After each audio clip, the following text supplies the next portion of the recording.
क्या यहां पर बिल्कुल विपरीत दिशा में उस पूरी प्लानिंग को हम लोग देख रहे हैं?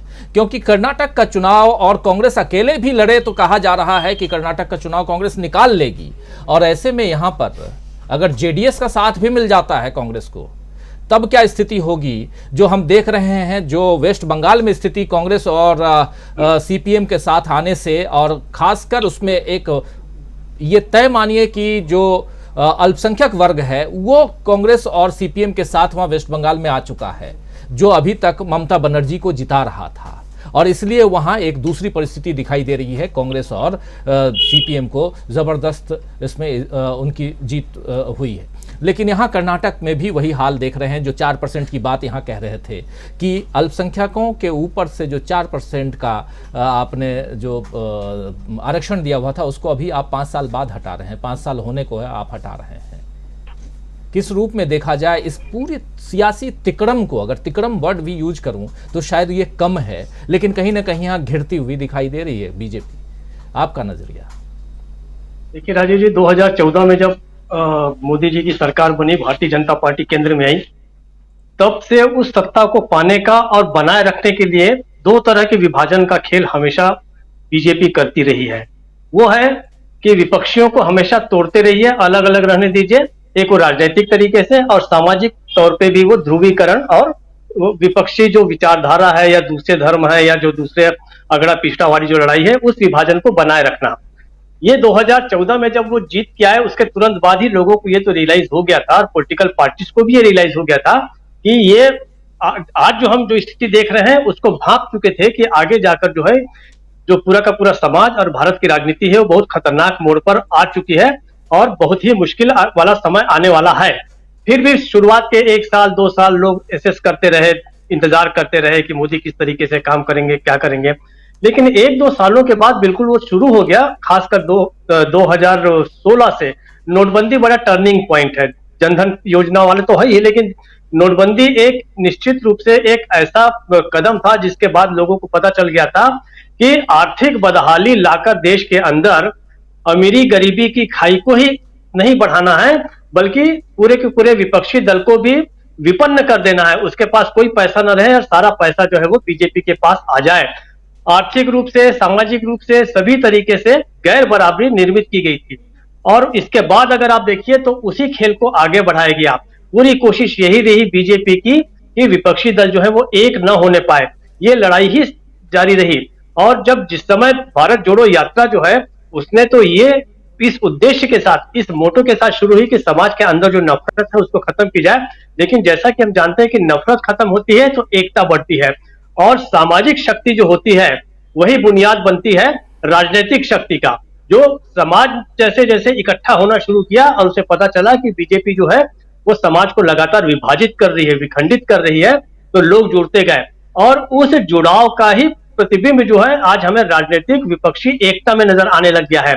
फिर जिस तरीके से ईडी, सीबीआई, आयकर के द्वारा जिस हिसाब से विपक्ष को लगातार तंग करने की कोशिश की गई, कोशिश क्या की गई, सीधे सीधे बहुत सारे लोगों को जेल में डाला गया, तब लोगों को यह एहसास हो गया, उन विपक्षी दलों को जो इनकी अपनी बड़ी महत्वाकांक्षाएं थी, जिनके अंदर प्रांतवाद की जो भावना थी, उन्हें यह लगने लगा कि अगर राहुल गांधी जैसे को भी निकाला जा सकता है इससे लोकसभा से, तो उनकी तो खैर नहीं।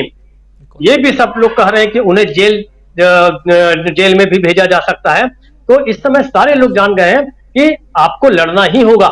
इसलिए आज ये सारे के सारे जो हम देख रहे हैं विपक्षी दल जो है बहुत अच्छा रिस्पॉन्स थोड़ा रोकना चाहूंगा। ये जो विजुअल देख रहे हैं बीच में, हम दोनों के बीच में, ये राहुल गांधी खुद ड्राइव करते हुए, बगल में उनकी माताजी सोनिया गांधी हैं, और खड़गे साहब के घर पर जो डिनर मीटिंग है उस मीटिंग के लिए जा रहे हैं। ये अभी अभी का विजुअल है, और राहुल गांधी खुद ड्राइव करते हुए जा रहे हैं। राहुल गांधी ये बताने की कोशिश कर रहे हैं कि देखो हमारे पास अब कुछ नहीं बचा, जो लेना था सब ले लिया और मैं अब सड़कों पे हूं, और वो दिखा रहे हैं। ये विजुअल स्पेशली आप लोगों के लिए कि अभी अभी का ये वीडियो है और आप सबके सामने। जी दीपक जी। तो इस तरीके से अब हुआ यह है कि लगातार विपक्ष को विभाजित करने की जो कोशिशें थी वो अब नाकाम होने लगी हैं धीरे धीरे। और जैसा कि कहा भी गया, खुद राहुल गांधी ने कहा कि विपक्ष को एक हथियार दे दिया है भारतीय जनता पार्टी ने, तो निश्चित रूप से ये हथियार जो है वो कारगर सिद्ध हो रहा है। और हम आने वाले समय में पूरी की पूरी जो इंडियन पॉलिटी है, भारतीय राजनीति है, इसको रिकास्ट होता देखेंगे, नए समीकरण बनते देखेंगे। इसमें कुछ पुराने जो कुनबे हैं वो वापस जुड़ेंगे, हो सकता है कुछ नए जुड़ते जाएं, या बहुत सारी जो पार्टी जो है बीजेपी के साथ जुड़ी थी उसमें आप देख रहे हैं कि बहुत सारे लोग छिटक गए हैं। और इसका ही परिणाम ये होगा कि एक अंतर्द्वंद जो है वो भारतीय जनता पार्टी के अंदर भी निर्मित होगा, बहुत जल्दी होगा, खासकर कर्नाटक के चुनाव के बाद और 3-4 राज्यों के चुनावों के बाद निश्चित रूप से होने जा रहा है ये।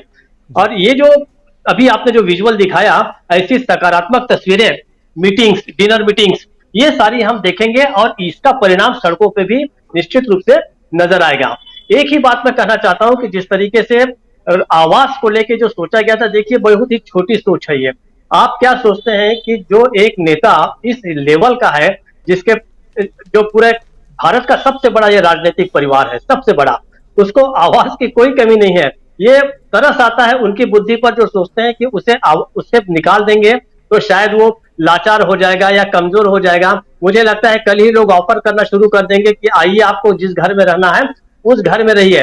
इस परिवार का स्ट्रक्चर देखिए। अंतिम बात करके मैं समाप्त करूंगा कि जब जवाहरलाल नेहरू जिस तीन मूर्ति में रहा करते थे, उनके निधन के बाद जब लाल बहादुर शास्त्री को जब कहा गया कि आप इसमें रहिए, तो उन्होंने कहा कि मेरी यह हैसियत नहीं है, मेरी हिम्मत नहीं हो रही कि जिस आवास के अंदर इतना बड़ा व्यक्ति रह गया है तो मैं वहां नहीं रह सकता। ये हैसियत रही है बंगलों और मकान, आवास और इस परिवार के सदस्यों के साथ, जिन्होंने इलाहाबाद की करोड़ों की प्रॉपर्टी जो है वो देश को दान कर दी। अगर इन्हें ये लगता है कि आप किसी का बंगला छीनकर उस जोर कर देंगे तो निश्चित रूप से आप खुद ही बहुत कमजोर हैं। इसलिए जो कहा गया है, कायर ही लोग इस तरीके की छोटी छोटी हरकतें करते हैं और बहुत ही छोटे उपाय अपनाते हैं।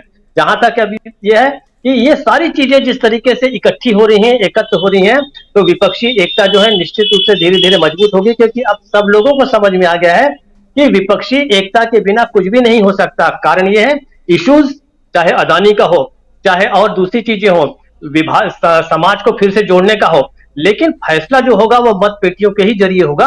और मतों का ध्रुवीकरण सबसे आवश्यक है। आज ये सारी की सारी चीजें बहुत खुली होकर सामने आ गई हैं। तो 2014 में जहां से भारतीय राजनीति चली थी, विखंडित हो रही थी, विभाजित हो रही थी, विपक्ष की राजनीति मैं कहूंगा, विपक्ष की राजनीति जो विखंडित और विभाजित हो रही थी वो फिर से रीअलाइन हो रही है, फिर से उसका समीकरण बन रहा है। और आने वाले समय में निश्चित रूप से बहुत बड़ी चुनौती जो है जनता पार्टी को 2024 में नहीं, इन्हीं चुनावों से देखने को मिल जाएगी, जिसके संकेत हम जो देख रहे हैं वो अभी हल्दिया के चुनाव में हुए। पिछले जो वहीं पर पश्चिम बंगाल में ही जो एक उपचुनाव हुआ था विधानसभा का, वहां भी कांग्रेस जीती है। जिस कांग्रेस को पिछले चुनाव में पूरा का पूरा दिया गया था, तो वाम दल को रिजेक्ट कर दिया गया था, आज उसको लोग एक्सेप्ट करने लग गए हैं। इस चीज को ममता बनर्जी भी समझ रही होगी।